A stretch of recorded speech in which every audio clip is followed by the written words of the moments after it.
నేను క్రిస్టియన్ లోకి వెళ్ళిపోయాను, నేను పసుపు గాని కుంకుమ గాని ముట్టుకోకూడదు, కనీసం దండం పెట్టుకోవడానికి కూడా ఒక గుడి లేదు అనే బాధ. గుడి లేకనే మొత్తం అందరూ చర్చిలకు వెళ్ళిపోతున్నారు. వీళ్ళందరినీ త్వరగా మా హిందూ ధర్మానికి, మా హిందూ మతానికి రావాలని ఆహ్వానం. జై శ్రీరామ్. అమ్మా, నేను మీ గ్రామం వచ్చి మిమ్మల్ని కలవడం చాలా సంతోషం. ఎందుకంటే మీరు మీ భర్త ఈ రోజు ధర్మం కోసం ఇలా నిలబడ్డారంటే కారణం వెనకాల మీరు ఉన్నారని చెప్పి ఆయన నాతో చెప్పడంతో మీ అనుభవం చాలా మంది స్త్రీమూర్తులకి ఒక ఇన్స్పిరేషన్ గా ఉంటుందని చెప్పి మీది తీసుకుంటున్నాను. అసలు మీకు ఇలా చేయాలని ఎందుకు అనిపించిందమ్మా? మాకైతే ప్రస్తుతానికి చర్చిలు అయితే మా మాస్టర్ గారు చెప్పినట్టు 4 ఉన్నాయండి. అయితే కనీసం దండం పెట్టుకోవడానికి కూడా ఒక గుడి లేదు అనే బాధతో మా మాస్టర్ గారికి చెప్పానండి నేను. ఏమనంటే కనీసం ఒక గుడి అయినా కట్టుకుందాం మన ఊర్లో, ఆ గుడి లేకనే మొత్తం అందరూ చర్చిలకు వెళ్ళిపోతున్నారు అనేసి చెప్పడంతో ఆయన యాక్చువల్గా అయితే మా మాస్టర్ గారు ఎప్పుడైనా గుడికి తీసుకెళ్తారు కానండి, ఆయన గుడి లోపలికి రారు, కొబ్బరికాయ కొట్టుకోరండి. ఆయన ఏంటంటే నాకు ఎలా నచ్చితే అలాగే ఉంటాను, మీరు చెప్పినట్టు నేను వినను అనేసి అనేవారండి. కానీ నాకు మాత్రం కంపల్సరీ గుడికి తీసుకెళ్లేవారు. నాకు భక్తి ఎక్కువ అండి.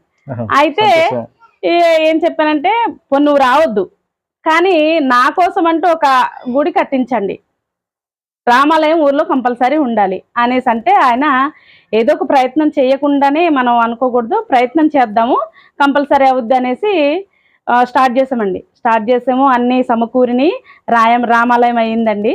అయిన తర్వాత రామాలయం అయిన నెల రోజుల తర్వాత మాకు ఈ గంగలమ్మ పండుగ వచ్చిందండి.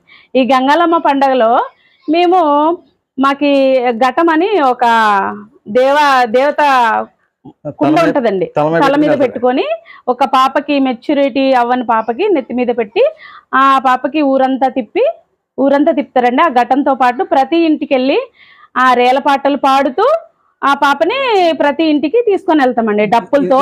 ఇదంతా గిరిజన సాంప్రదాయం అండి. ఎప్పటి నుంచో మా తాతల టైం నుంచి వచ్చేదండి.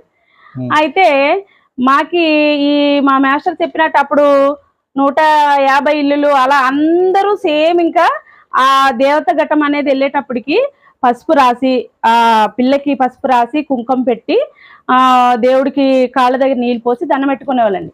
అది మేము చిన్నప్పటి నుండి చూసే ప్రక్రియ అండి. అయితే ఈ సంవత్సరం ఏమైందంటే అండి, నా ఘటంతో పాటు మేమందరం వెళ్ళామండి. వెళ్ళిన తర్వాత నేను క్రిస్టియన్ లోకి వెళ్ళిపోయాను, నేను పసుపు గాని కుంకుమ గాని ముట్టుకోకూడదు అనేసి తలుపులు వేసుకొని లోపలికి వెళ్ళిపోవడం, పక్కింటికి వెళ్ళిపోవడం, ఇలాంటి ప్రక్రియలన్నీ చూశానండి నేను ఈ సంవత్సరం. దానివల్ల ఏంటంటే మేము మా ఊర్లో 150 ఇల్లులు కాస్త 41 ఇల్లులు అయిపోయినాయి అనే చాలా బాధ అనిపించిందండి. ఇది చాలా బాధాకరమైన విషయం అండి. అలాగే ఇంకేదైనా ఈ ప్రక్రియలు పండగకి సంబంధించిన ఏ ప్రక్రియ జరగాలన్నా కానీ ఊర్లో వాళ్ళ సహకారం అయితే అసలు లేనే లేదండి. ఏదైనా ఇంక 41 ఇల్లులు ఇంక వీళ్ళ సహకారంతోనే జరుగుతుందండి. ఇది మాకు చాలా బాధాకరంగా ఉందండి. వీళ్ళందరినీ త్వరగా మా హిందూ ధర్మానికి, మా హిందూ మతానికి రావాలని ఆహ్వానం పలుకుతూ ధన్యవాదాలండి. జై శ్రీరామ్. జై శ్రీరామ్. అమ్మా, మీ పేరమ్మా? మీరేం చేసేవారు ముందు? ఈ పండుగ చేసేవాళ్ళం. ఇప్పుడు ఈ పండుగ చేస్తున్నారా? గురవతనం అంటే పూజారి. Okay okay. ఇప్పుడు చేస్తున్నారా? ఇప్పుడు మరి మా ఆయన లేరు, చేయకూడదండి. అందు గురించి చేయట్లేదు. భర్త భార్య ఉంటేనేమో చేయాలి, చేయలేదు. లేకపోతే 5 సంవత్సరాలు చేసేవండి. అవునా? మరి మీ అబ్బాయి గారు ఇప్పుడు ఎక్కడున్నారు? కీర్తనలోకి వెళ్ళిపోయాడు. క్రిస్టియన్లోకి వెళ్ళిపోయారా? మరి మీరు ఏం అనలేదా? మనకు పట్టించుకోరండి. ఇంకా వెళ్ళిపోండి, నేను రాదాల్చుకోలేదు. ఎప్పుడు పుట్టుపూర్వం కాల్చి మాకు ఈ దేవుడు ఈ తీసిన తలం తల్లి ఉంది, కానీ నాకు మాత్రం నచ్చదు, నేను రానన్నాను. మరి మీరు చనిపోతే తల్లిదండ్రులకి తలగూరులు అవి పెట్టాలి కదా, మరి వారసుడు పెట్టాలండి. మరి దానికి సహకరిస్తాడా? పసుపే ముట్టుకొని ఉంటున్నారు ఇక్కడ జనం. మనవాళ్ళు ఉన్నారు, మనవాళ్ళు పెడితే వాళ్ళకి నచ్చదండి. భర్త భార్యలు వెళ్ళారండి. భర్త భార్య వెళ్ళారు, పిల్లలు మాత్రం అయితే దీనికి కూడా రారు వాళ్ళు. వాళ్ళు కూడా మారాలి, మంచి మనసు పొందాలని చెప్పి కోరుకుందాం. వాళ్ళకి కూడా దేవుడు మళ్ళీ నిజాన్ని తెలియజేస్తూ తిరిగి స్వధర్మంలోకి తల్లి ఒడిలోకి వచ్చేలాగా ఆ దేవుడు కరుణించాలని చెప్పి కోరుకుంటూ జై శ్రీరామ్. దేవుళ్ళు అంటే నాకు ఇష్టం అండి. జై శ్రీరామ్ అనేసి తలుపులు వేసుకొని లోపలికి వెళ్ళిపోవడం, పక్కింటికి వెళ్ళిపోవడం, ఇలాంటి ప్రక్రియలన్నీ చూశానండి నేను ఈ సంవత్సరం.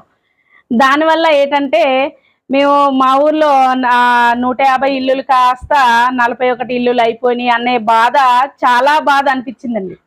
ఇది చాలా బాధాకరమైన విషయం అండి. అలాగే ఇంకేదైనా ఈ ప్రక్రియలు, పండగకి సంబంధించిన ఏ ప్రక్రియ జరగాలన్నా కానీ ఊర్లో వాళ్ళ సహకారం అయితే అసలు లేనే లేదండి. ఏదైనా ఇంక ఈ 41 ఇల్లులు ఇంక వీళ్ళ సహకారంతోనే జరుగుతుందండి. ఇది మాకు చాలా బాధాకరంగా ఉందండి. వీళ్ళందరినీ త్వరగా మా హిందూ ధర్మానికి, మా హిందూ మతానికి రావాలని ఆహ్వానం పలుకుతూ ధన్యవాదాలండి. జై శ్రీరామ్. జై శ్రీరామ్.